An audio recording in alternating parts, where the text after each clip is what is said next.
Et bonjour à tous et bienvenue sur la chaîne d'Odan Lorcana, j'espère que vous allez bien, moi ça va extrêmement bien et on se retrouve aujourd'hui pour ouvrir une display du set 10 Lueurs dans les profondeurs qui sort le 7 novembre. Merci évidemment du fond du cœur à Ravensburger France, Disney Lorcana France pour l'envoi de cette display que je vais m'empresser d'ouvrir, d'autant plus que le set 10 promet vraiment énormément de belles choses. Bref, avant de passer à l'ouverture, je vous rappelle que vous pouvez d'ores et déjà liker, commenter et partager cette vidéo, voire vous abonner à la chaîne pour ne pas rater les prochaines. On remercie également Oupi, le sponsor boutique de la chaîne que vous retrouverez du côté de Salange dans le 74 ou bien sur leur site internet oupi.eu. Le lien est dans la description, tout comme le lien vers mes réseaux sociaux Instagram et Twitch, ainsi que le lien vers le Discord de la team Alter Ego. N'hésitez pas à nous rejoindre dessus, plus on est de fous, plus on rit, et sans plus attendre, on passe immédiatement à l'ouverture de cette display.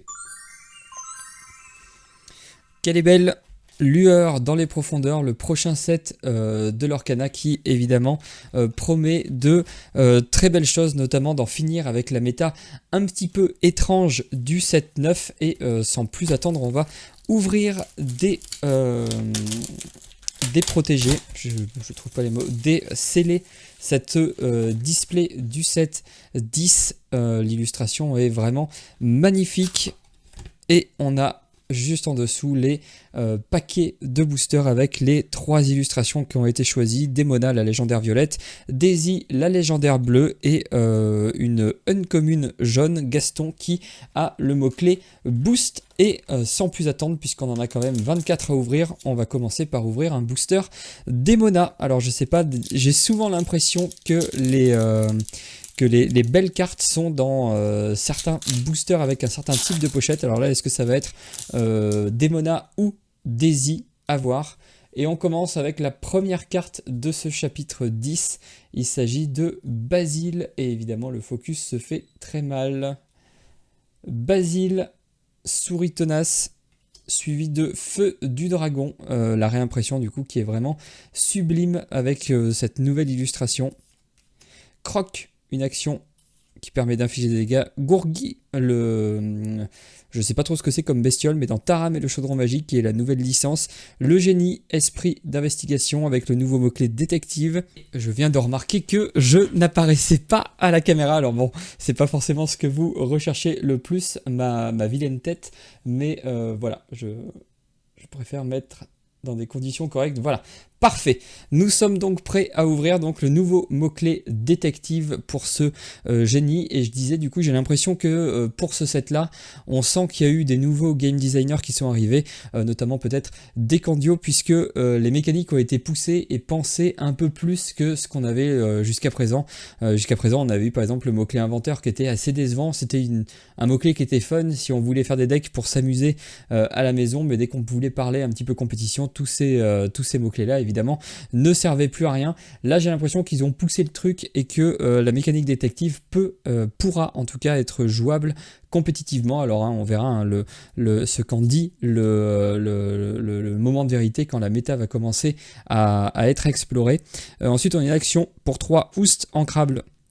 Choisissez un objet, un lieu ou un personnage coûtant 3 ou moins et renvoyez-le dans la main de son propriétaire. Pourquoi pas. Ensuite, on a Taram, gardien de cochon, une 5-5 pour 5 qui leur 2. Soutien. Chaque fois que ce personnage est envoyé à l'aventure, vous pouvez renvoyer dans votre main une carte de personnage nommée Tirelire dans votre défausse. Alors, Tirelire, c'est le petit cochon dans Taram et le chaudron magique. Pour l'instant, je crois qu'il n'y a que des Tirelire en bleu. Donc, à voir hein, si ça peut être utile. Le mot-clé soutien hein, qui peut être utile avec la nouvelle légendaire réponse. Lexington, alors lui aussi, c'est un nouveau type, un nouveau sous-type, puisqu'il a le sous-type gargouille. Et qu'il a du coup la capacité qu'ont toutes les gargouilles, à savoir statut le jour. Ce personnage ne peut pas se redresser si vous avez 3 cartes ou plus en main, et lui il a l'agilité, nouveau mot-clé également. Alors là on est gâté niveau nouveauté. Ce personnage peut défier comme s'il avait insaisissable. Alors vous me direz pourquoi ne pas utiliser l'ancien mot-clé, à savoir ce personnage gagne insaisissable pour votre tour. Et bien tout simplement parce qu'on a cet infâme Dumbo qui serait bien trop puissant évidemment si les personnages pouvaient avoir du coup ce mot-clé de manière à notre tour. Donc en fait ils ont inventé le nouveau mot-clé agilité et c'est très bien. Et statut le jour, c'est très bien puisque comme vous le voyez c'est une 4-4 pour 3 ancrable, d'énormes stats, donc il y a un petit malus. Si vous avez trop de cartes en main, celui-ci ne se désengage pas, ne se redresse pas. Ensuite on a Archibald Picsou. Gripsou, pardon, une 1-4 qui est hors d'atteinte tant que on a un personnage ou un lieu avec une carte sous lui. C'est une 1-4 qui leur 3, ça peut être évidemment assez intéressant. Ça leur beaucoup, si ça hors d'atteinte, ça peut être dur de le contrer. Et ensuite, première rare avec Grimorum Arcanorum, j'espère que je le prononce bien. Un objet violet qui lui aussi a l'air plutôt cool pour 3 ancrables. Durant votre tour, chaque fois qu'un personnage adverse devient épuisé, gagnez un éclat de l'or. Vos personnages nommés Demona gagnent charge. Donc évidemment, Demona, elle permet quand elle arrive en jeu d'incliner tout le monde. Si on a cet objet en jeu, et ben on va gagner pas mal de l'or. Et en plus, Demona aura charge, elle pourra directement aller défier. Oh, premier booster, première légendaire, 155. J'ai l'impression que c'est du bleu. Alors en bleu, qu'est-ce qu'on a déjà? On a la Daisy qui est très intéressante. Et la deuxième bleue, c'est évidemment la Cendrillon. La Cendrillon me fait un petit peu de l'œil, même si la Daisy peut être particulièrement cool. Et je suis heureux puisque première légendaire du 7-10, c'est la Cendrillon, rêve qui se réalise, une carte qui fait beaucoup parler puisque c'est une 2-3 pour 4 non-ancrables qui leur 1. À la fin de votre tour, si vous avez joué un personnage princesse ce tour-ci, vous pouvez placer une carte de votre main dans votre réserve d'encre face cachée pour piocher une carte. Alors l'effet est quand même super fort, d'autant plus que elle est princesse, donc en fait lorsque vous la jouez, vous allez pouvoir à la fin de votre tour ancrer une carte supplémentaire pour piocher une carte. Ça fait ramper, ça fait piocher, bref. C'est évidemment très fort, si vous en avez plusieurs, l'effet se cumule, une carte que on trouve très très jolie et qui va être assez intéressante avec toujours cet effet glossy sur la Cendrillon, comme vous pouvez le voir, là j'essaye de faire des reflets comme il faut. Très bonne légendaire pour une première, et ensuite on a une commune foil, à savoir le manuel des castors juniors, et l'illustration moi je l'ai pas vu. Intéressant, c'est un espèce de, c'est plutôt sympa, c'est comme des petites notes de détective pour trouver un petit peu tout ce qui se passe un petit peu dans les lueurs des profondeurs. Bref, j'aime bien ça, je suis impatient de voir le puzzle complet. Ensuite on ouvre un booster Gaston. Alors juste comme ça, booster Demona, booster avec une légendaire. Est-ce que ça va être le cas, ou alors est-ce que c'est moi qui hallucine complet comme à chaque fois? Une nouvelle gargouille, une 2-4 pour 2 en crabe, toujours des très très bonnes stats. Lorsque vous jouez ce personnage, vous pouvez piocher une carte puis en défausser une. On aime bien cet effet là, d'autant plus que on a l'air de pouvoir de plus en plus jouer des decks un petit peu réanimation, donc pouvoir défausser des cartes qu'on veut ensuite réanimer, c'est très bien. Et toujours le même mot-clé, statut le jour. Histoire de fantôme, épuiser tous les personnages adverses ayant 2 d'attaque ou moins. Ça c'est pas si mal, ça va chercher un petit peu toutes les Elsa, les génies et toutes ces cartes là qui nous embêtaient. Je sais pas si cette action sera suffisamment impactante. Vladimir, fan de petite licorne, donc un allié, 5-6 pour 6 en crabe killer 2. Chaque fois que ce personnage est envoyé à l'aventure, vous pouvez choisir un objet et le bannir. C'est pas mal parce que j'ai l'impression qu'il y a des bons objets qui reviennent dans la méta avec ce set 10. Deladuck, mer en chemin, 2-5 pour 4, ancrable. Piste prometteuse, choisissez un personnage qui gagne plus 1 de l'or et soutien pour le reste de ce tour. On va voir si le mot-clé soutien tient enfin ses promesses, si la piste est prometteuse en effet. Mouchou, dragon frimeur avec une illustration vraiment superbement réalisée, une 4-4 pour 4 en crabe killer 2, tout simplement une carte vanilla. Lexington qu'on a déjà vu dans le premier booster. Katharina Van Tassel qui ressemble beaucoup à Cendrillon, mais ce n'est pas Cendrillon. Par contre c'est une 6-4 pour 4 en crabe killer 1. Ensuite on a Eureka, la carte qui a été révélée par Magma de la Mulligan TV. Alors là aussi on voit clairement le power level qui a pris l'Orcana avec ce set, puisque là on a une 5-5 pour 5 ancrable killer 2 et qui est hors d'atteinte. D'habitude on avait des cartes beaucoup moins fortes, par exemple je pense au Donald 4-3 qui lui aussi était hors d'atteinte et qui l'aurait à 2 pour le même coup, donc on est passé de 4-3 à 5-5, c'est vraiment énorme. Ensuite, une rare avec Nick Wilde qui a une version enchantée qui est tout simplement magnifique, qui s'altère pour 3, pour 5 non ancrables, qui lors 2, durant votre tour, chaque fois que dans votre personnage détective bannit un autre personnage via un défi, piochez une carte. C'est en particulier cette carte-là qui me fait dire qu'on pourrait peut-être avoir un archétype détective viable, puisqu'on a aussi des très bons petits Nick Wilde pour altérer ça. Ensuite, on a une deuxième rare avec Aie confiance, la carte qui a été révélée par Valet PL, une chanson pour 6 non ancrables. Choisissez entre chaque personnage adverse subit -1 de l'or jusqu'au début de votre prochain tour, ou chaque adversaire se défausse de 2 cartes. Alors ça pourrait faire frissonner un petit peu les gens qui ont encore en souvenir le prince Jean et les archétypes défaussent, sauf que là, ok, on va faire défausser, mais on va rien en tirer. Alors est-ce que ça va être utile de faire défausser l'adversaire? Oui, mais si on n'en tire rien, est-ce que ça va être un bon plan de jeu? On verra. En tout cas, c'est une chanson pour 6, non ancrable aussi, donc c'est aussi à noter, ça peut être un petit peu chiant. Par contre, elle a l'avantage d'avoir 2 options. Et ensuite, le journal de Zaza, un objet foil qui synergise avec les personnages boostés, puisque chaque fois que vous placez une carte sous l'un de vos personnages ou de vos lieux, vous pouvez payer 1 pour piocher une carte. Un petit moteur de pioche pour l'archétype boost, et bien évidemment, ça peut faire plaisir et ça peut rendre l'archétype viable. On enchaîne tout de suite avec un booster Daisy. On va essayer d'accélérer un peu parce que on a 24 boosters à ouvrir. Et j'en ai ouvert que 3 en 10 minutes, c'est vraiment pas beaucoup. Voilà, je vous parlais des petits alters Nick Wilde. Voilà, Nick Wilde, détective déterminé, une de 2 pour 1. Détective qui est vanilla avec une illustration vraiment très réussie. Ensuite, on a Broom Bones. Chaque fois que ce personnage défie un personnage ayant 2 d'attaque ou moins, chaque adversaire perd un éclat de l'or. 5-4 pour 4 ancrables. On a K 3-2 hors d'atteinte, qui lord 2. Peut être utile. Ensuite, on a Shanti Meloman 5, 0,5 pour 3 ancrables, qui lord 2. Vision de tirelire, regardez les 4 cartes du dessus de votre pioche, placez-en une sur votre pioche et le reste sous votre pioche dans l'ordre de votre choix. Ça permet de creuser et de trier un petit peu le dessus de son deck. Attaquant piqué, une action pour 1 ancrable, chaque adversaire choisit l'un de ses personnages redressés et l'épuise, à voir si on peut trouver une utilité à cette carte. C'est dommage, c'est l'adversaire qui choisit, donc c'est toujours un petit peu moins fort. Le héron noir, 3-3 pour 2, qui lord 1. Malin, méchant et vilain. Alors ça, c'est une chanson qui a fait beaucoup parler puisqu'elle est au cœur d'un combo qui permettra de raser le board entièrement avec le prince Philippe et son alter, puisque vous chantez ça avec le prince Philippe à 3. Vous altérez ensuite le gros prince Philippe pour 6 et tous les personnages adverses ont 1 point de dégâts et du coup sont bannis via le prince Philippe. Donc ça peut être assez intéressant. Ça ne choisit pas, donc ça passe par les personnages, ça passe au-dessus des personnages hors d'atteinte, enfin ça les blesse eux aussi. Ensuite on a Chef Louis 6-8 pour 7 en crabe qui leur 3. Bonne carte de scellé, j'imagine. Et première carte boost qu'on reconnaît avec ce contour un petit peu vieux parchemin. Et là, cette carte-là, évidemment, elle a la version iconique qu'on aimerait tous ouvrir. Une 3-4 pour 4 ancrable qui lord 2. L'effet est plutôt joli une fois en main. Je savais pas trop quoi en penser avec ce contour un peu papier. Je trouvais que ça faisait un peu chargé, mais finalement ça rend plutôt bien.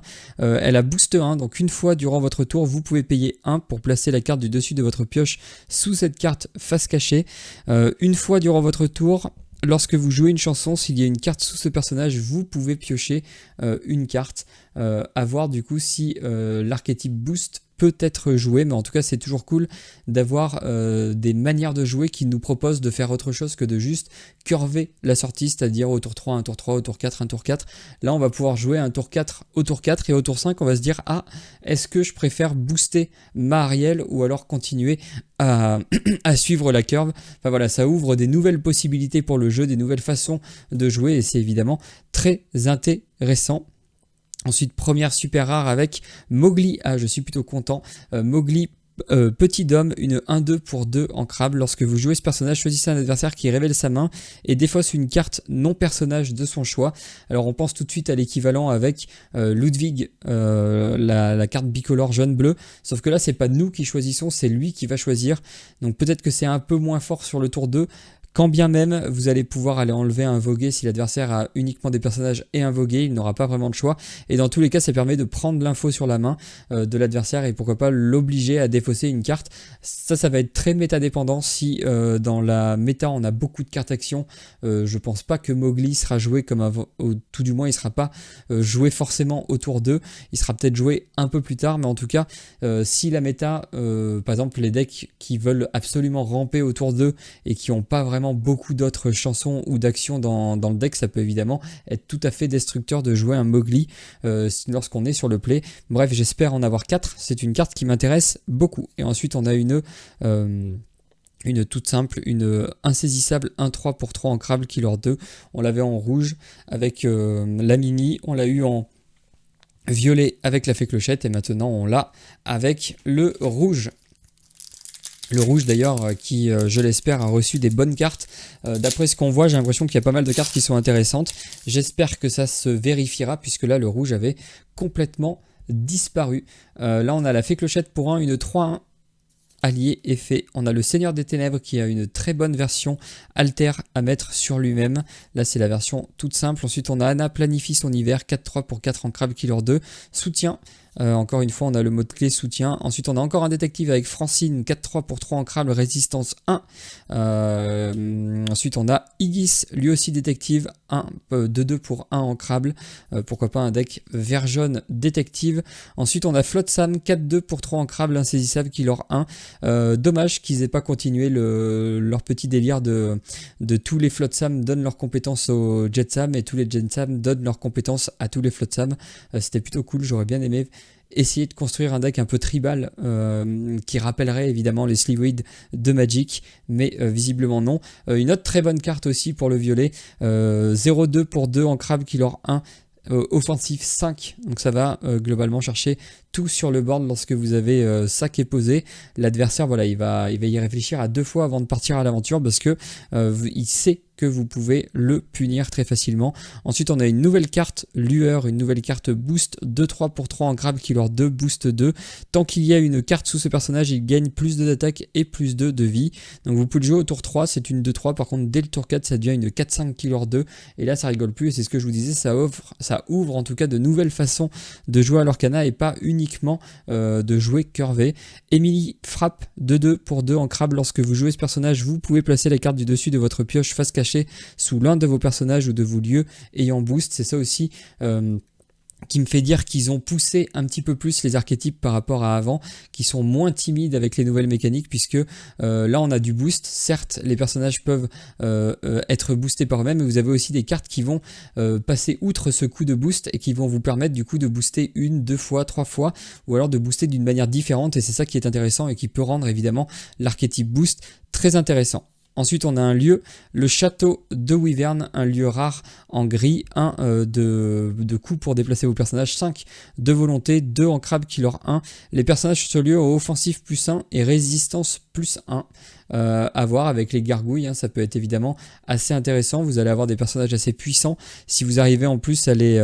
Et un deuxième lieu avec le bois amer, 2 pour déplacer vos personnages dessus, 4 en Crab, 7 de volonté Killer 1. Une fois durant votre tour, lorsque vous déplacez sur ce lieu un personnage ayant 5 ou plus, vous pouvez piocher une carte. Ils ont l'air de vouloir pousser cet archétype rouge qui veut jouer des grosses créatures.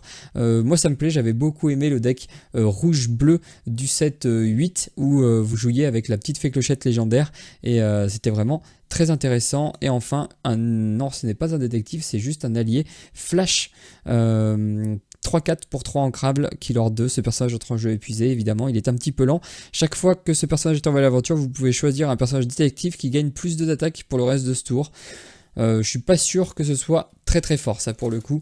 Ok, ça synergise avec les détectives, à voir ce qu'on peut faire de cet offensif plus 2, mais moi en tout cas ce set 10 me donne vraiment plein d'idées, plein d'envie de deck build. Alors j'espère que il n'y aura pas que 2-3 decks viables et que tous les autres seront des decks fun. J'espère vraiment qu'il y aura des decks dominants évidemment, mais aussi plein de decks qui peuvent venir les contester. Soldat ressuscité, Tirelire, le petit cochon qui peut être amené avec Taram, qui permet de regarder sa pioche. Oh, le Donald, chasseur de fantômes, ça me rappelle quelque chose. 5-4 pour 4 ancrables. Lorsque vous jouez ce personnage, choisissez un personnage détective qui gagne offensif plus 2.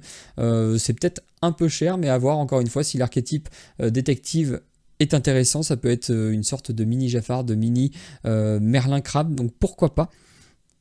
Raja, alors la carte est magnifique, 3-4 rempart pour 3 en crabe killer 1, un allié rempart à voir. Balou, ours nonchalant pour 2 en crabe, une 2-4 killer 1. Ensuite on a Zaza à la recherche de connaissances 1-6, tant que vous avez un personnage ou un lieu avec une carte sous lui, ce personnage-ci gagne plus 1 de l'or. Ça je pense pas que ce soit très fort, même si un 6 ça peut être dur à aller chercher. Un complot se prépare, déplacez gratuitement jusqu'à 2 de vos personnages sur le même lieu, ce lieu gagne résistance plus 2. Ça c'est intéressant parce que les lieux jusqu'à présent, enfin moi c'était une mécanique que j'aimais pas trop. Hormis les lieux qui faisaient piocher ou les manoirs de Picsou qui étaient assez durs à aller gérer, je trouvais que les lieux avaient pas trop d'intérêt puisque vous posiez un lieu, l'adversaire avait juste à venir les taper. Il se passait rien pour lui et globalement vous aviez juste perdu un tour. Là si on donne résistance 2 à un lieu, ça peut devenir beaucoup plus coton pour votre adversaire pour venir vous embêter sur vos lieux, sur vos stratégies lieux, donc à voir si les lieux trouvent leur place dans l'Orcana. La main froide, 6-5 pour 5 en crabe killer 2. Oh, et une super rare, alors Scar, étrangement prêt, 6-5 pour 5 non en crabe killer 2, boost 2, chaque fois que vous placez une carte sur ce personnage, vous pouvez choisir un personnage adverse qui subit moins 5 pour le reste de ce tour. Pour le reste de ce tour, je trouve que ça fait un petit peu mal, j'ai l'impression que c'est pas très très bon, mais à voir, je me trompe peut-être évidemment, ça peut permettre d'aller baisser des personnages et d'aller prendre des trades, parce qu'on voit quand même que les personnages du set 10 ont beaucoup de stats. À voir du coup si ce sera utile d'avoir un Scar. Et dommage, une deuxième super rare avec potion de malice pour 3 non ancrables en objet. Vous l'engagez, vous payez 1, choisissez un personnage et placez-lui un dommage sur lui. Bannissez cet objet en l'engageant. Chaque personnage adverse avec au moins un dommage sur lui gagne combattant jusqu'au début de votre prochain tour. Ça peut vous aider à générer des marqueurs de dégâts. On le sait, l'Orcana essaye depuis un moment de pousser cette mécanique de marqueurs de dégâts. Ça ne marche jamais. Peut-être que ça va enfin marcher grâce à la potion de malice. Et un autre lieu, donc cette fois-ci c'est le deuxième lieu gris, lieu super rare, pour 3 ancrables, 1 pour déplacer vos personnages, 6 de volonté, 1 de l'or. Tant que vous avez un personnage sur ce lieu gagne plus 1 de l'or pour chaque autre lieu que vous avez en jeu. Tant que vous avez un personnage sur ce lieu, jouer un lieu vous coûte 1 de moins. Là clairement, ils veulent forcer cet archétype un petit peu lieu, puisque vous allez pouvoir déplacer pour pas cher et ensuite jouer plein de lieux et augmenter les lieux de celui-ci. Si vous avez en plus la carte qui permet de donner résistance plus 2, pourquoi pas, à voir si ces nouveaux archétypes vont trouver leur place dans l'Orcana. On l'espère tous, que la méta soit diversifiée, qu'il y ait plein de façons de jouer au jeu et pas qu'une seule. J'ai l'impression que grâce à ce set 10, c'est la direction qu'on prend. Oula, ce booster ne veut pas être ouvert. Peut-être qu'il contient quelque chose de très bien. En tout cas, c'est un booster Démona. La Fée Clochette, Soldat Ressuscité, Tirelire, Francine qu'on a déjà vu, Higgins aussi, Balou, Olaf tend la main, une 2-1 pour 1 en crabe killer 1. Lorsque ce personnage quitte la zone de jeu, vous pouvez choisir l'un de vos personnages et le renvoyer dans votre main. Un petit peu de boons en violet, pourquoi? Ça fait longtemps qu'on n'en a pas eu en tout cas. Nous entreront dans la bande, renvoyer dans votre main une carte personnage de votre défausse. Quand je vous parlais de power level des cartes, et bien celle-ci en est le parfait exemple. 7-1, vous aviez Partir là-bas, une chanson pour 3 qui faisait exactement le même effet, sauf qu'elle était non ancrable. Là, on a la même version, mais en version ancrable. C'est de ce fait beaucoup plus intéressant, puisque vous allez pouvoir l'ancrer quand vous en avez pas besoin. Ça vous permet de jouer plus de cartes non ancrables sans devoir sacrifier des slots pour une chanson comme ça. Moi, c'est une carte qui me plaît beaucoup puisque j'adore l'archétype réanimation. David Xanatos, leader du clan d'acier, 3-2 pour 3 en crabe killer 1. Lorsque vous jouez ce personnage, vous pouvez défausser une carte pour choisir un personnage et lui infliger 2 dommages. Alors, ça peut potentiellement marcher avec l'archétype gargouille, puisque si vous avez trop de cartes en main, vous allez devoir les laisser engager. Là, vous pouvez défausser une carte pour baisser votre niveau de cartes en main, pouvoir détaper vos gargouilles et en plus infliger 2 de dégâts. Ça peut être évidemment très intéressant. Ensuite, une carte rare, l'épée d'Hercule. Lorsque vous jouez cet objet, choisissez un personnage dieu adverse et bannissez-le. Durant votre tour, chaque fois que l'un de vos personnages en bannit un autre via un défi, gagnez un éclat de l'or. Ça, les dieux, on sait qu'il y en a pas mal. Il y a le Maui de Miroquin, il y a le Hades par exemple. Donc ça peut être évidemment intéressant d'avoir un objet qui permet de se débarrasser facilement de ces grosses cartes qui sont quand même très impactantes dans la méta. Ensuite on a Elisa Maza 4-3 pour 3 non ancrable qui leur 1. Tant que vous avez 2 personnages ou plus ayant 5 d'attaque ou plus, ce personnage-ci gagne plus de l'or. C'est non ancrable, j'ai pas... Oh! Première carte enchantée. Et je suis super heureux évidemment. Federico Maria Culigari, cool, une enchantée dans la display offerte 223 sur 204. J'ai l'impression que c'est du rouge. Alors j'espère que c'est pas la Madame de Tremaine. Oh non! Et c'est celle que je trouve la plus jolie. Oui, je suis bête. Il y a les épiques maintenant, donc on profite évidemment de... énormément de... Enfin, il y a 18 épiques. Désolé, je suis un peu bugué, mais ça, c'est une carte qui me fait beaucoup d'œil dans ce nouveau chapitre. Le Dingo Détective, pas très privé, 5-7 pour 8, ancrable, qui s'altère pour 5. Ça tombe bien, on a un très très bon Dingo Détective qui coûte 4. Lorsque vous jouez ce personnage, et chaque fois qu'il est envoyé à l'aventure, chaque personnage adverse subit -1 jusqu'au début de votre prochain tour. Et ça, c'est très intéressant parce que ça vous permet, évidemment, il coûte 8. Vous pouvez l'altérer pour 5, chanter sous l'océan. Tous les personnages adverses ont -1. Ça bannit tous les personnages de 3 d'attaque ou moins, ce qui est quand même assez, ce qui représente quand même beaucoup de personnages dans la méta. Et les cartes enchantées sont toujours aussi magnifiques depuis le set 9. Là vous voyez, je ne sais pas si vous voyez très bien, mais on a voilà, là on voit bien, on a les contours de la veste de Dingo qui sont en or, on a aussi les petites marques ici, l'effet foil qui est tout simplement magnifique, qui passe derrière le Dingo. Vraiment, c'est la carte enchantée, je pense que je préfère du set, donc je suis très content, je suis vraiment un amoureux du jaune, voilà, superbe carte, super heureux de l'avoir ouvert, en plus de l'avoir ouvert en vidéo, c'est d'autant plus plaisant. On va la mettre de côté, on va passer à la suite parce qu'il nous reste quand même pas mal de displays à ouvrir. Par contre, ce n'était pas un booster Demona. Mais voilà, première display, première enchantée. On est évidemment content de trouver des enchantées.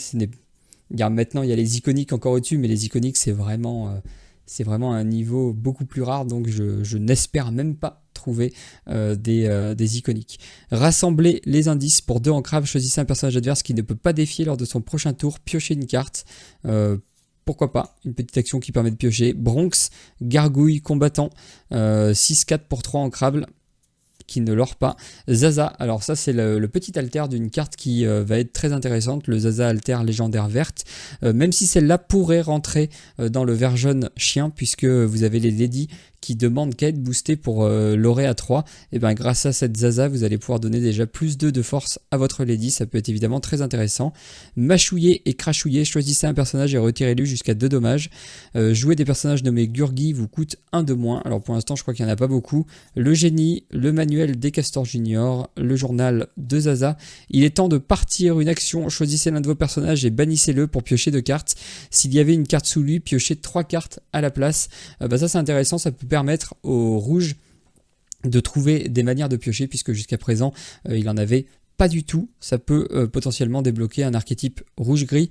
Ensuite on a Nana, nourrice canine, 3-3 pour 3 ancrables. Lorsque vous jouez ce personnage, vous pouvez défausser une carte pour jouer un personnage coûtant 2 ou moins et le renvoyer dans la main de son propriétaire.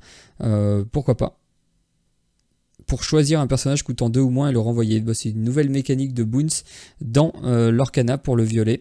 Ah, ça c'est une très bonne carte qui me donne vraiment très envie de jouer jaune contrôle. J'adore le jaune, j'adore l'archétype réanimation, j'adore le nouveau dingo, j'adore cette nouvelle carte. Ça fait beaucoup de raisons de vraiment jouer un deck full focus sur le jaune, un jaune contrôle, puisque là c'est une action, le cavalier attaque 3 ancrables, piocher une carte, donc déjà c'est cool. Vous pouvez choisir un personnage avec insaisissable et le bannir. Voilà, on va pouvoir enfin se débarrasser efficacement des Elsa, des Dumbo et des génies. En plus, vous avez avec le vert moyen de donner insaisissable à des personnages. Alors pourquoi pas imaginer des petites combos contrôle au fur et à mesure avant de pouvoir jouer votre énorme dingo. Ensuite on a une carte super rare, la bonne fée, 3-5 pour 4 non ancrable, boost 3. Chaque fois que vous placez une carte sous ce personnage, vous pouvez choisir un personnage adverse et le bannir. Si vous le faites, son propriétaire peut révéler la carte du dessus de sa pioche. Il s'agit d'une carte personnage ou objet, il peut la jouer gratuitement, sinon il la replace sous sa pioche. Ça peut paraître dangereux, mais il ne faut pas oublier qu'on a aussi des cartes en bleu, notamment la chaumière de Merlin, qui permettent de jouer avec la première carte de sa pioche face révélée. Donc on pourrait ainsi contrôler un petit peu ce que va jouer notre adversaire et donc rendre cette bonne fée vraiment très redoutable. Oh, et ben je passe décidément un peu trop vite, mais on a une épique juste en dessous, Frousse Soudaine. Alors j'adore cette carte, je la trouve, je pense qu'elle peut être pas mal. Non, si c'est ça.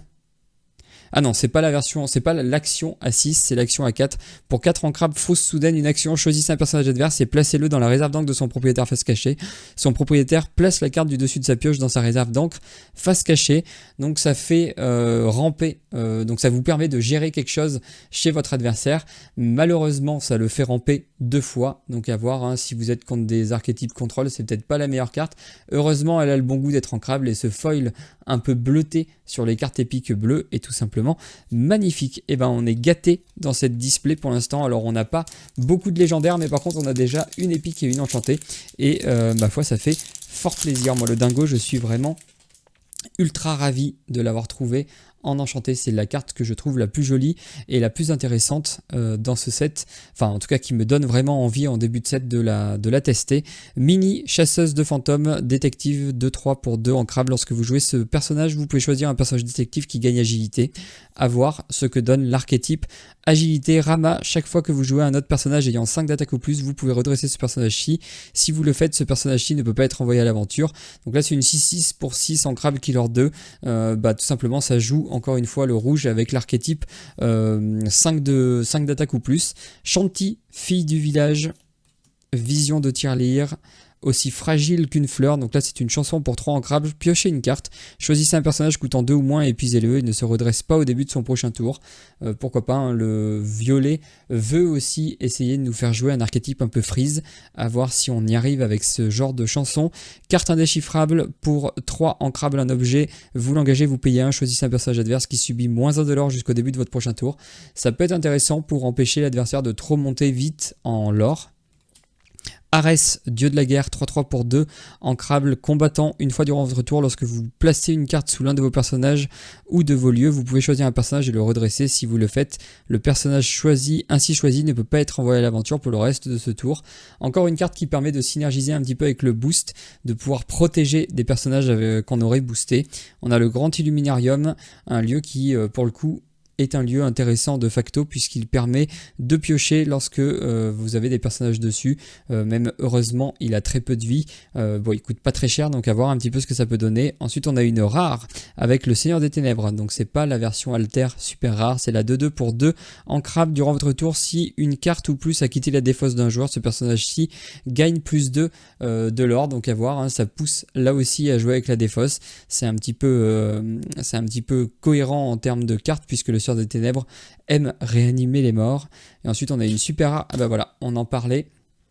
Oula, caméra un petit peu buggée. On en parlait, le Seigneur des Ténèbres, monarque maléfique, donc la version alter pour 2, pour 4 ancrables, killer 2 qui s'altère pour 2. Chaque fois que l'un de vos personnages est banni via un défi, vous pouvez le renvoyer dans votre main, puis défausser une carte.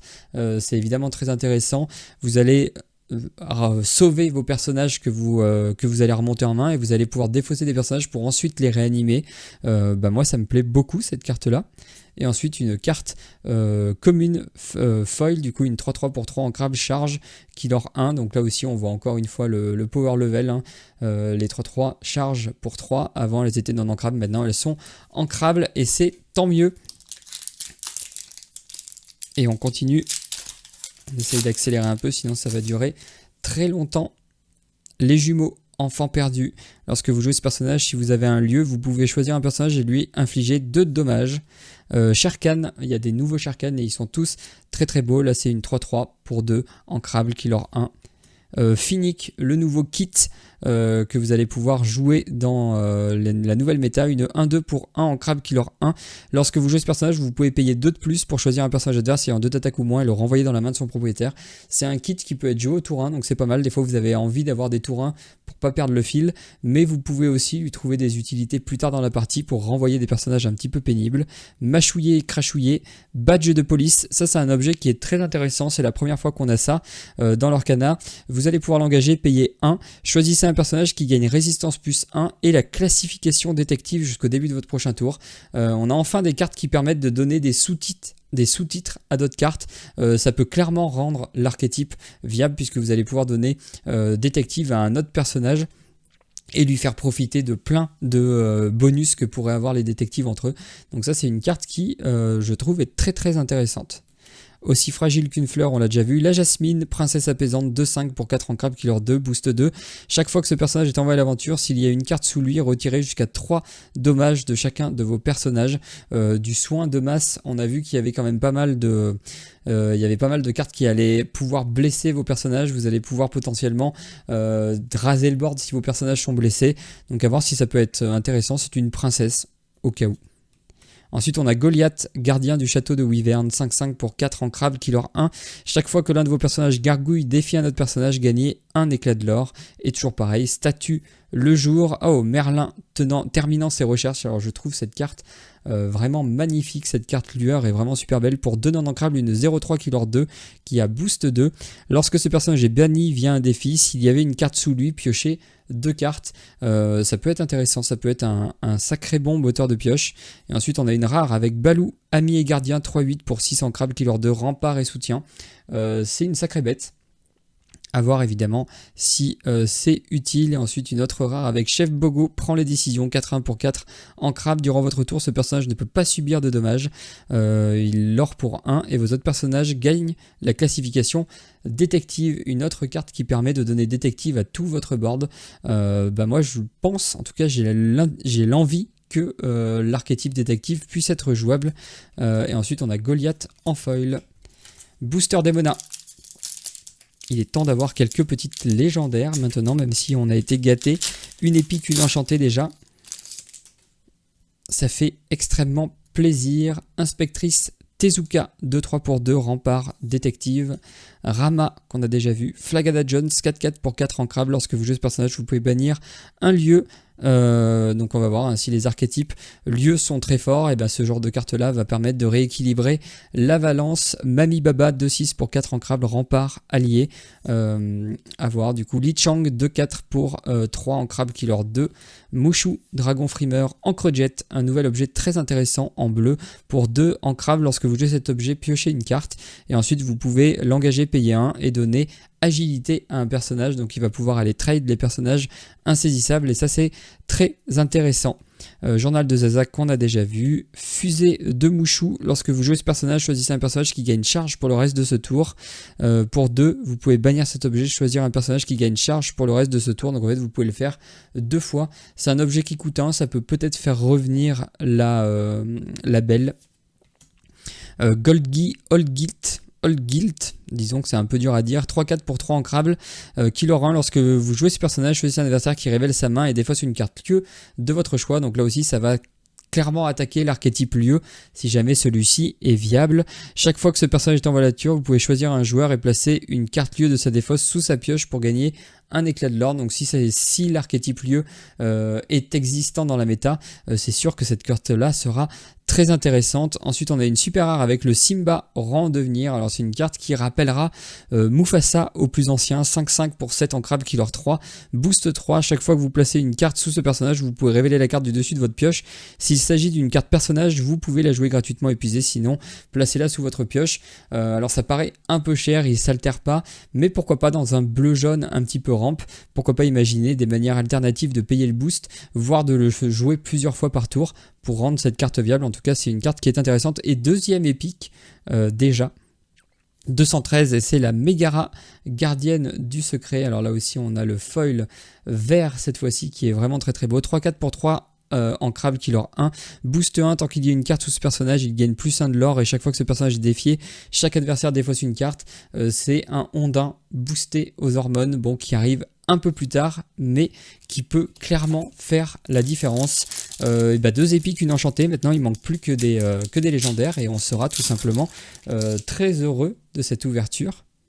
Le cavalier sans tête, une carte avec une illustration super jolie, 4-4 pour 4 ancrables, rempart qui leur 1. Il y a des cavaliers sans tête sur quoi altérer. Brooklyn qu'on a déjà vu, alors tant pis. Chacun de vos personnages gagne plus 1 d'attaque pour le reste de ce tour. Vous pouvez choisir un objet et le bannir, à voir du coup si les objets sont très forts. Li Chang, Lena de sortilège 3-3, lorsque vous jouez ce personnage, si vous avez un personnage ou un lieu en jeu avec une carte sous lui, gagnez un éclat de l'or. Bon, ça je suis un peu moins convaincu. Chef Louis. Sleepy Hollow, alors ça c'est un lieu qui est assez intéressant puisqu'il y a une sorte de mini combo qui vous permet de piocher et de gagner des éclats de l'or. Lorsqu'un personnage sur ce lieu est envoyé à l'aventure, vous pouvez bannir ce lieu pour gagner 2 éclats de l'or et donner à ce personnage insaisissable jusqu'au début de votre tour. Pourquoi pas, ça peut être marrant de faire un deck lieu avec Sleepy Hollow. Bon Zig, 3-3 pour 4 en crabe killer 2 qui revient dans votre main dès qu'il est banni. Une carte rare avec apparition effrayante, c'est avec ça que j'avais confondu tout à l'heure la carte épique. Une action pour 6 non ancrables, placez tous les personnages coûtant 3 ou moins dans la réserve d'encre de la propriétaire, face cachée et épuisée. Contre les decks aggro, c'est tout simplement très intéressant de pouvoir stopper un petit peu tout de suite toute véhémence. Une autre carte rare avec prochaine étape l'Olympe, là aussi une action très intéressante pour 2 ancrables. Jouer cette action vous coûte 2 de moins si vous avez un personnage en jeu coûtant 5 ou plus. Donc vous allez pouvoir jouer ça gratuitement si vous avez un personnage qui coûte 5 ou plus. Choisissez un personnage et redressez-le, il ne peut pas être envoyé à l'aventure pour le reste de ce tour. La prochaine fois qu'il défie un autre personnage ce tour-ci, gagnez un éclat de l'or. On pense tout de suite au Maui demi-requin qui peut aller le chercher à chaque fois qu'il défie un personnage. Vous gagnez un point de l'or quand vous défiez, vous gagnez un point de l'or quand vous jouez l'action.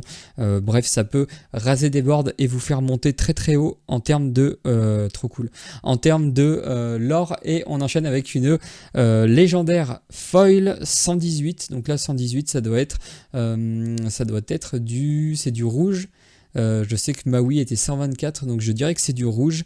Qu'est-ce qu'on a en rouge? On a le Hercule et on a le cavalier sans tête, et c'est le Hercule puissant meneur, une 5-3 très très joli là aussi avec l'effet glossy sur le Hercule. 5-3 pour 4 non ancrable killer 2. Ce personnage ne peut pas subir de dommages hormis lorsqu'il est défié. C'est quand même plutôt intéressant. Tant que ce personnage est épuisé, vos autres personnages héros ne peuvent pas subir de dommages hormis lorsqu'ils sont défiés. Cette carte elle se protège elle-même. Moi j'ai l'impression que c'est pas si mauvais pour un archétype rouge qu'ils essayent de pousser avec cette idée d'avoir 5 d'attaque ou plus. On se rappelle qu'on avait un Balou qui donnait aux personnages qui ont 7 d'attaque ou plus qui ne prennent pas de dégâts, et là ça pourrait nous y aider, ce petit Hercule puissant meneur. Deuxième légendaire de la display, plutôt content. Légendaire foil, première légendaire foil du set 10. On aurait eu toutes les raretés, enfin hormis l'iconique, qui sait, peut-être qu'on va avoir une iconique et dans ce cas on aura vraiment tous les niveaux de rareté. Alors moi, l'iconique normalement, je suis un petit peu un aimant à Hades, en tout cas pour le set 9 j'ai ouvert je crois 9 Hades légendaires, donc je me dis peut-être que je vais continuer à aimanter les Hades et cette fois-ci à ouvrir un Hades iconique, ça pourrait être plutôt cool. Les jumeaux, Mergotel, Jetsam, donc lui aussi qui perd sa compétence un peu slivoïde. Lorsque vous jouez ce personnage, choisissez un personnage adverse avec au moins un dommage sur lui et infligez-lui 3 de dégâts, 6-6, killer 2 pour 7. Ça me paraît cher pour un effet pas certain. Berceuse de la lune de Dela, choisissez un personnage adverse qui subit moins 2 jusqu'au début de votre prochain tour et piochez une carte. On pense toujours à Sous l'océan. Mickey Mouse, Détective, donc une carte qui a été réimprimée comme le feu du dragon avec une nouvelle illustration qui permettra de ramper, qui peut permettre d'offrir un très bon support à alter au Mickey légendaire rouge. À voir s'il y a d'autres choses qui viendront compléter cet archétype là. Oust, Archibald, Goliath, Jasmine, Christophe, une nouvelle carte avec boost, 2-3 pour 3 en crabe killer 2, boost 1. Chaque fois que ce personnage est envoyé à l'aventure, s'il y a une carte sous lui, placez la carte du dessus de votre pioche dans votre réserve d'encre face cachée et épuisée. J'ai l'impression qu'ils veulent que le bleu rampe beaucoup. On a plein de façons de ramper maintenant, à voir laquelle on voudra jouer. Si on veut jouer un archétype boost, Christophe pourrait être intéressant. Et ensuite on a Plaine de l'agonie blanche pour 2 ancrable, un lieu qui coûte 1 pour déplacer vos personnages dessus, 7 de volonté, ce lieu gagne plus 1 de l'or pour chaque personnage sur lui. Pourquoi pas, ça peut être assez violent. Et ensuite on a soldat ressuscité en foil, soldat ressuscité qui a de sacrés stats pour 5, une 6-7, mais qui malheureusement n'a pas d'effet. Mini chasseuse de fantômes, histoire de fantômes, alors tant pis, flash qu'on a déjà vu, piste prometteuse, violette campyloptère, insaisissable 3-1, Bagheera, j'adore l'illustration, elle est vraiment sublime, 4-4 pour 3, ancrable, killer 1, donc là aussi de sacrés stats pour 3. Ensuite on a Zootopie, un autre lieu gris, donc le gris a beaucoup de lieux. Une fois durant votre tour, lorsque vous déplacez un personnage sur ce lieu, vous pouvez piocher une carte puis en défausser une. Ça peut être intéressant pour un archétype, encore une fois, réanimation. Bilan de performance, choisissez et engagez l'un de vos personnages redressés pour piocher autant de cartes que son lore. Manière de piocher un petit peu alternative, on dit oui. Ursula, lueur de Vanessa, une 4-5 pour 5 ancrables qui leur 2 boost 1. Tant qu'il y a une carte sous ce personnage, il gagne plus 1 de l'or et insaisissable, donc ça devient une 4-5 qui leur a 3 et insaisissable. Ça en scellé, ça va être redoutable. Amplificateur d'encre, un objet pour 3 ancrables. Chaque fois qu'un adversaire pioche une carte durant son tour, si c'est la deuxième qu'il pioche ce tour-ci, vous pouvez ramper. Et enfin, vision de tirelire. On approche de la moitié de la display. On a eu 2 légendaires, donc on est dans les stats, hein, puisque la moyenne un petit peu c'est 4 légendaires dans une display pour avoir le quota. Brom Jones, Flagada Jones, Mami Baba, réponse, la carte révélée par Gaëtan Cole, très cool, son reveal comme d'habitude, une 3-6 pour 5, ancrable killer 2, lorsque vous jouez ce personnage, choisissez un personnage adverse qui subit -3 pour le reste de ce tour. Le manuel des castors juniors, Bagheera, Broadway, Judy Hopps sur l'affaire, une 4-3, alors il y a une Judy Hopps qui est très intéressante. Ensuite on a Coldstone, 5-4 pour 5 non-ancrable killer 2. Lorsque vous jouez ce personnage, si vous avez 2 cartes personnage gargouille ou plus dans votre défausse, gagnez 2 éclats de l'or à voir. Et une autre rare avec Ikabold, crâne. Et ensuite crapaud en foil. On accélère un peu parce que je parle. Et ça n'avance pas. Basile, souris, tenace, Sherkan, croc, Gurgi, badge de police, Elsa. Lorsque vous jouez ce personnage, vous pouvez piocher une carte. Tout simple. La reine robot, un objet un petit peu intéressant. Il coûte 1, il est ancrable. Chaque fois que vous jouez un personnage, vous pouvez payer 1 et bannir cet objet pour choisir un personnage et lui infliger 2 de dégâts. Donc c'est une petite bombe à retardement. À voir si ce sera jouable. Cornemuse béni pour 2 ancrables. Lorsque vous jouez cet objet, vous pouvez placer la carte du dessus de votre pioche sous l'un de vos personnages ou lieux ayant boost. Chaque fois que l'un de vos personnages ou lieux avec une carte sous lui est défié, gagnez un éclat de l'or. C'est pas mal. On a vu la Megara qui donne... qui fait défausser quand elle est jouée. Si vous avez en plus la cornemuse bénie. En suivant, Fifi, Riri et Loulou, une chanson pour 4 ancrables. Regardez les 4 cartes du dessus de votre pioche, vous pouvez révéler parmi elles une carte personnage, une carte objet, les placer dans votre main, à voir si c'est le retour du bleu objet. En tout cas, il a tout pour le faire. David Xanatos, 5-5 pour 6 ancrables, killer 2. Durant votre tour, chaque fois que l'un de vos personnages est banni, piochez une carte. Chaque fois que ce personnage est envoyé à l'aventure, choisissez un personnage qui gagne charge pour le reste de ce tour. C'est durant notre tour, ça peut permettre de piocher des cartes dans un archétype rouge, à voir du coup encore une fois. Et ensuite, une autre légendaire, 189, donc là c'est du bleu. C'est du bleu ou du gris? C'est peut-être du gris. Alors en gris, on a la gargouille qui est très intéressante, et on a aussi, je me rappelle plus qui c'est, si, le prince charmant. Je sais pas quoi en penser de cette légendaire grise. J'ai l'impression que ça peut être marrant, et en même temps j'ai l'impression que ça peut être très nul. Vous me direz ce que vous en pensez, mais c'est pour 7 ancrables, une 3-10, rempart, killer 2. Un seul personnage peut défier chaque tour, donc ça marche pour vous, ça marche pour votre adversaire. Si vous arrivez à lui donner évidemment hors d'atteinte, c'est très fort, puisque vous allez avoir une 3-10 rempart, et l'adversaire va devoir taper dedans une seule fois par tour. Je sais pas quoi en penser, en tout cas c'est cool de l'avoir ouvert. Et enfin, malin, méchant et vilain en foil, très cool, elle existe aussi en version enchantée. Mais évidemment, on est bien plus content d'avoir ouvert le dingo. Détective pas très discret. Rashka, mère sans peur, Démona. Donc évidemment, on veut la grosse Démona. Tirelire, Francine, Raja, Flotsam, Vouivre, Foudroyant d'un éclair. Alors ça c'est un petit peu le petit Zeus qui revient un petit peu dans la méta, bon un peu moins fort mais du coup plus intéressant à jouer. Pour 4 ancrables, une chanson, vous pouvez choisir un personnage et lui infliger 4 de dégâts. Vos personnages dieux gagnent offensif plus 2. Donc voilà, ça change un petit peu de la chanson qu'on avait avant. Ensuite on a Ka, insaisissable, bon c'est un gros pâté. On a Sherkan, furieusement féroce, une 8-8 pour 8, alter 5, killer 2. Vous pouvez payer 1, infliger 1 de dommage à ce personnage, le redresser. Il ne peut pas être envoyé à l'aventure, donc ça rappelle un peu le monstro. Sauf que lui, il arrive un tour plus tôt. 8-8, si vous avez Balou en jeu, il prend pas de dégâts. Et ensuite une super rare avec Judiops. Lorsque vous jouez ce personnage, à chaque fois qu'il est envoyé à l'aventure, regardez les 3 cartes du dessus de votre pioche. Vous pouvez révéler une carte détective parmi elles et l'ajouter à votre main. Donc voilà, un petit moteur de pioche en détective qui est ma foi fort intéressant.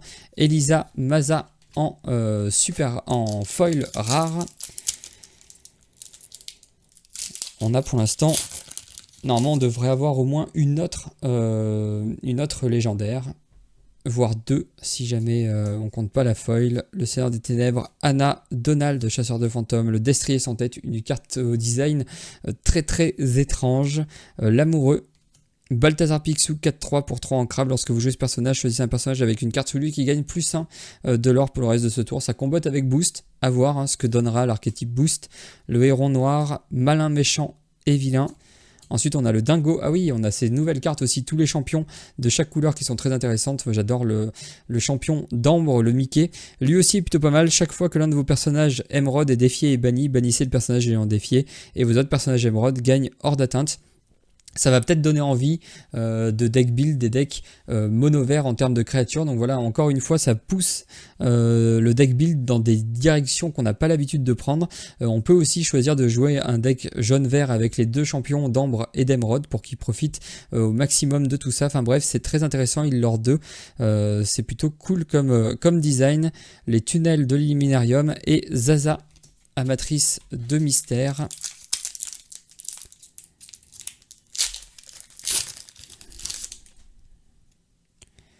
Raksha, Demona, Daisy, un petit support pour la grosse Daisy, mais qui vous imposera de ne pas ramper autour d'eux.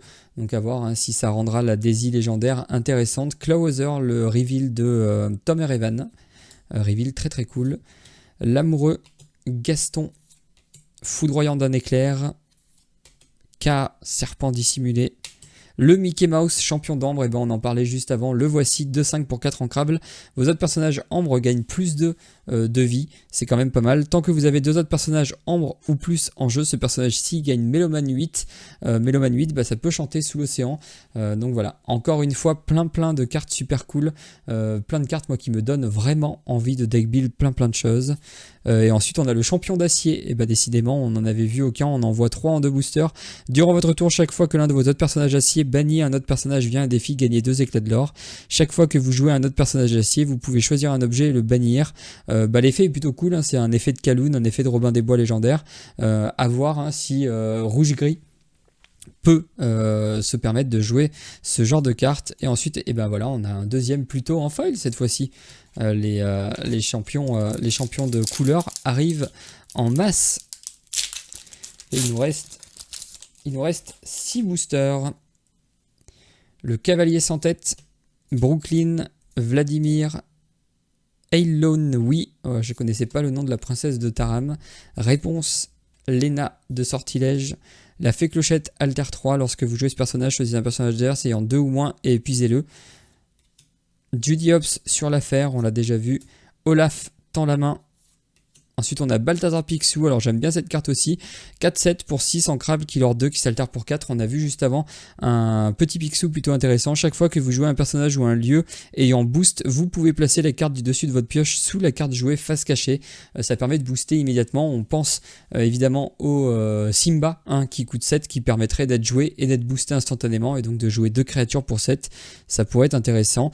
On a Mère Wind Dancer, alors cette carte aussi est très spéciale je trouve. Et ensuite on a une super rare foil avec un foil particulier. Je me disais que le foil était étrange sur les cartes boost.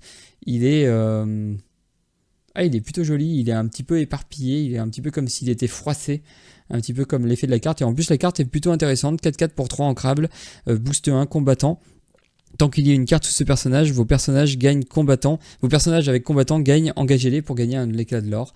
Ça peut vous permettre de rendre vos personnages combattants utiles une fois qu'il n'y a plus rien à combattre.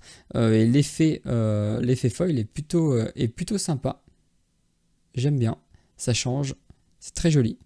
En tout cas, on le voit tout de suite quand on ouvre. Je ne sais pas si ça rend très bien à la caméra, mais quand je l'ai ouvert, je me suis dit, oh, il est bizarre cet effet foil. Rassembler les indices, Mergotel, Jetsam, Dingo, le petit alter, hein, le support à alter qui pourra venir vous permettre de jouer le gros dingo, Kriki, attaquant piqué, Bellwether, Mulan tenant bon, Arsène 3-1, Canardville, chaque fois qu'un personnage sur ce lieu est envoyé à l'aventure, le prochain personnage que vous jouez ce tour-ci coûte 2 de moins. Ça pourrait permettre de jouer le Simba beaucoup plus tôt. Ensuite, une autre rare avec le Sultan, Monarque Espiègle, une 1 pour un ancrable, non ancrable killer 2. Et les jumeaux en foil. Et je suis ravi de cette ouverture. Il me reste encore un booster Demona, un booster de chaque, et celui-ci c'est un Daisy. Quelle poursuite infernale, une chanson intéressante puisque vous allez pouvoir donner agilité et offensif. Feu du dragon, Finnick, Dingo, Kriki, Mystique, Merlin, très jolie illustration. Flynn Rider, une autre carte boost pour un ancrable 1-2, boost 2. Tant qu'il y a une carte sous ce personnage, il gagne plus 2 d'attaque et plus 1 de l'or. Taram, on l'a déjà vu en début de vidéo. La Megara qu'on a eu en version épique. Une super rare avec le chat du Cheshire pour 3 ancrables, une 3-4, boost 2. Chaque fois que vous placez une carte sous ce personnage, vous pouvez choisir un personnage et déplacer jusqu'à 2 de ses dommages sur un personnage adverse de votre choix. On voit qu'en cette fin de méta, on a des violets rouges qui commencent à arriver et à jouer avec cette mécanique de déplacement de dégâts. À voir si cette carte-là peut rentrer dans cet archétype-là et le renforcer un petit peu plus. On est content, on a eu Cendrillon. Il y a quoi comme légendaire que j'aimerais bien avoir? Évidemment, Demona, ça a l'air quand même assez sexy, même si je suis pas sûr que ce soit non plus la carte à jouer absolument. J'aimerais bien avoir la réponse jaune, moi. Deladuck, Fergus, MacPixou, Mystique, Pluto. Ça aussi c'est intéressant, ça peut permettre de jouer le Pluto alter dans un jaune bleu, le Pluto qui se soigne au début de chaque tour. Le Gaston, brute terrifiante, 3-3 pour 2 non ancrable. Chaque fois que ce personnage est envoyé à l'aventure, s'il y a une carte sous lui, choisissez un personnage adverse qui ne peut pas défier et doit être envoyé à l'aventure durant son prochain tour, s'il le peut. Ça peut être intéressant pour un petit peu un haut de curve dans les decks aggro. Pour essayer de finir, la Reine Robot qu'on a déjà vu, Invocateur d'encre mystérieux, une carte rare avec Hans. Vos personnages roi et reine ne peuvent pas être envoyés à l'aventure au début de votre tour. Si un adversaire a 2 personnages redressés ou plus en jeu, gagnez 2 éclats de l'or. Assez intéressant, ça peut aller chercher les Elsa par exemple en violet. 6-4, killer 2 pour 6 ancrables. Avoir le Sherkan. Et on attaque les 2 derniers boosters. Une petite légendaire. Sinon ça voudrait dire que j'en aurais eu que 2 en comptant pas le slot de foil. 2 c'est quand même très peu, je crois que c'est 3 le minimum quand même. Zaza, Berceuse, Mickey Mouse, Elsa, Frousse, Soudaine, page retrouvée, carte aussi très intéressante. Lorsque vous jouez cet objet, regardez les 4 cartes du dessus de votre pioche. Vous pouvez révéler une carte personnage parmi elles et l'ajouter à votre main. Placez les autres cartes sous votre pioche dans l'ordre de votre choix. Et ensuite, vous pouvez payer 1, bannir cet objet, placer la carte du dessus de votre pioche face cachée sous l'un de vos personnages ou lieux ayant boost. C'est tout ce qu'on veut. On veut pouvoir pousser la mécanique boost à son maximum. Sleepy Hollow, une carte rare avec Diablo, 3-3 pour 2 non ancrable, killer 2. Une carte super rare avec Petit Jean, lui aussi il a l'air très intéressant, 4-5 pour 6 non ancrable, killer 3, boost 3. Chaque fois qu'une carte est placée sous ce personnage, redressez-le.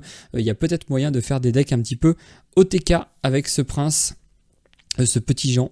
Et ensuite David Xanatos et dernier booster, booster Demona. On va voir si on a une petite légendaire, sinon ce sera quand même un peu léger en termes de légendaire. Bon, heureusement on a eu l'enchanté, mais voilà. Il faudrait quand même avoir 3 légendaires non foil garantis par display, sinon 2 ça fait quand même très peu.